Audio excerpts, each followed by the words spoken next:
They were languishing in the interiors of Andhra Pradesh. Authentic, talented, gifted, and yet unable to make ends meet. They are the rural village lace makers, a breed that make their living making lace cloth. Underpaid, overworked and underappreciated, but now they are singing a different tune. Their product is now the inspiration for high fashion. From home linen to haute couture, these lace workers have come a long way, and all due to the vision of one lady, Sirat Narendra. It's basically crochet work, which was brought by some Irish and English missionaries to India a couple of 100 years ago. And it was in Andhra that this craft really took off.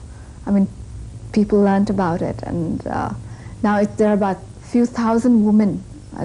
They say probably there are more than 60,000 women who are doing only this craft, using this in villages all over near the Godavari Delta region. And they have a lot of potential, you see. I was approached by some social workers in case I could do something with this craft, with an idea to generate more work for these poor women, because somehow the situation was such that they wouldn't do anything else. Even they would die of hunger, but they wouldn't do anything else besides this craft. It was very, very tough for me to interact with them. Firstly, I had the language problem.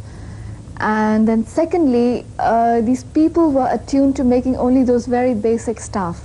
And they were not willing to make new things, or to experiment with the new ideas, because for them experimenting with the new idea meant spending more time, which they were not willing to. It took me a lot of effort to convince them to try and do something different, to be able to generate some more extra work for them, because unless we provide something new and something beautiful to the market, people are not going to buy it. Since it folds very well, so I tried to create certain shapes, as you've seen, big flared skirts.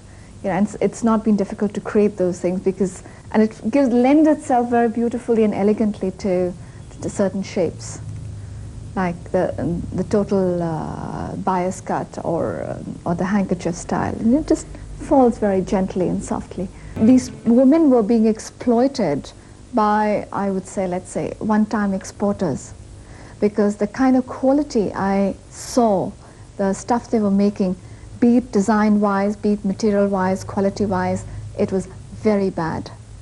With the result that it brought a bad image to our country.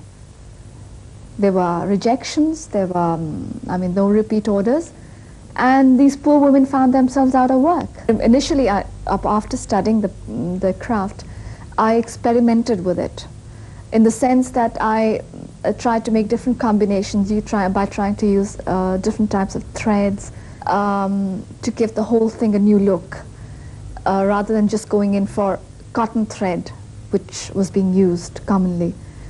So as you've seen some of the pieces, we've tried to combine, because to lend itself into the glamour world, we have to give that extra touch.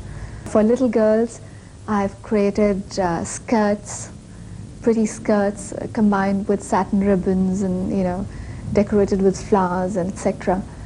And little tops, and to go with it, little headbands made out of crochet, of course.